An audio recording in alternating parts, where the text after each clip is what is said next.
ബഹുമാന്യ സദസ്സിന് വന്ദനം. ഭൂമിയിലെ സ്വർഗമാണ് കുടുംബം. സ്നേഹം കൊണ്ട് നിർമ്മിച്ച ഒരു വലിയ ലോകമാണത്.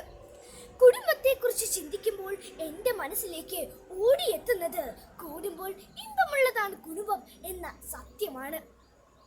അതെ പ്രിയപ്പെട്ടവരെ, ഇവിടെ ആരൊക്കെ ചേർന്നാണ് കുടുംബം ഇമ്പമുള്ളതാക്കേണ്ടത്? മാതാപിതാക്കളും മക്കളും, അവരോട് ചേർന്ന് നിൽക്കേണ്ട എല്ലാവരും, സർവോപരി ദൈവവും ഒന്നു ചേർന്നാണ് കുടുംബം ഇമ്പമുള്ളതാക്കേണ്ടത്. കുടുംബമാണ് ഓരോ വ്യക്തിയുടെയും ആദ്യത്തെ പാഠശാല. നല്ലതും ചീത്തയുമായ കാര്യങ്ങൾ അവൻ പഠിക്കുന്നത് കുടുംബത്തിൽ നിന്നു തന്നെയാണ്. കുടുംബത്തിൽ പരിശീലിച്ചത് അവൻ സമൂഹത്തിൽ പ്രവർത്തിക്കുന്നു. അതുകൊണ്ട് തന്നെ കുടുംബം തിരുസഭയുടെയും സമൂഹത്തിന്റെയും അടിസ്ഥാന ഘടകമാണ്. കുടുംബം മനുഷ്യരുടെ തിരഞ്ഞെടുപ്പല്ല, മറിച്ച് വിവാഹം എന്ന കൂദാശയിലൂടെ ദൈവത്തിന്റെ തിരഞ്ഞെടുപ്പാണ്. പരസ്പരം സ്നേഹിച്ചും പങ്കുവെച്ചും കുടുംബം എന്ന ചെറിയ ലോകം സുന്ദരവും വിശാലവുമാക്കുക എന്നതാണ് നമ്മുടെ പ്രധാന കടമ.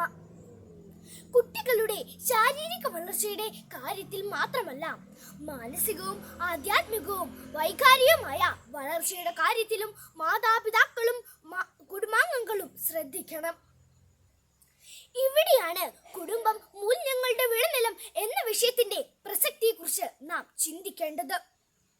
നമ്മുടെ ഫ്രാൻസിസ് മാർപ്പാപ്പ ആഗോള കത്തോലിക്ക സഭയുടെ മുഖപത്രത്തിൽ മൂല്യങ്ങൾ ജീവിതത്തിൽ എന്ന തലക്കെട്ടോടുകൂടെ ഇങ്ങനെ രേഖപ്പെടുത്തിയിരിക്കുന്നു: നിങ്ങൾ ഒരു ക്രൈസ്തവനെ പോലെ ജീവിക്കുന്നില്ലെങ്കിൽ, പെരുമാറുന്നില്ലെങ്കിൽ അവിടെ എന്തോ ഒന്നിന്റെ കുറവുണ്ട്.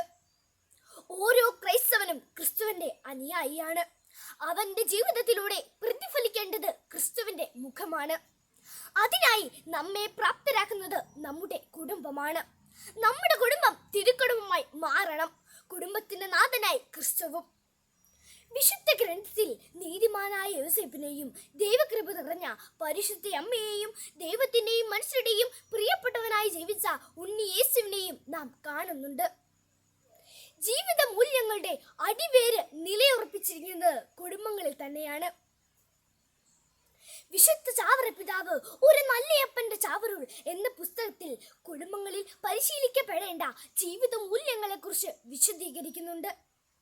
സ്നേഹം, സത്യം, നീതി, അധ്വാനശീലം, എളിമ, കൃത്യനിഷ്ഠ തുടങ്ങിയ ജീവിത മൂല്യങ്ങൾ കുട്ടികൾക്ക് പകർന്നു കൊടുക്കേണ്ടതും പരിശീലിപ്പിക്കേണ്ടതും മാതാപിതാക്കളും കുടുംബാംഗങ്ങളുമാണ്. കുടുംബത്തിന്റെ പ്രാധാന്യത്തെക്കുറിച്ചും കുടുംബത്തെയും സമൂഹത്തെയും സ്നേഹിക്കുന്നതിനെക്കുറിച്ചും കുടുംബാംഗങ്ങളുടെ മാതൃകാപരമായ പെരുമാറ്റത്തിൽ നിന്നും ചെറുപ്പം മുതലേ കുട്ടികൾ പഠിക്കണം. അത് ഭാവിയിൽ ഉത്തരവാദിത്വ ബോധമുള്ളവരായി വളരാൻ അവരെ സഹായിക്കും. ചുരുക്കി പറഞ്ഞാൽ, എല്ലാ ജീവിത മൂല്യങ്ങളും ഒരു വ്യക്തി പഠിക്കുന്നത് കുടുംബത്തിൽ നിന്നു തന്നെയാണ്. നമ്മുടെ എല്ലാവരുടെയും കുടുംബങ്ങളിൽ ജീവിത മൂല്യങ്ങളുടെ വിത്ത് പാകി അത് മുളച്ച് വളർന്ന് 100 മേനി ഫലം പുറപ്പെടുവിക്കാൻ, അങ്ങനെ യഥാർത്ഥ പൗരന്മാരായി ഉത്തമ ക്രൈസ്തവരായി ജീവിക്കാൻ തിരുബാലസഖ്യത്തിന്റെ മധ്യസ്ഥനായ ഉണ്ണി ഈശോ അനുഗ്രഹിക്കട്ടെ എന്ന പ്രാർത്ഥനയോടെ ഞാൻ നിർത്തുന്നു. നന്ദി. ജയ് ക്രൈസ്റ്റ്, ജയ് തിരുബാലസഖ്യം.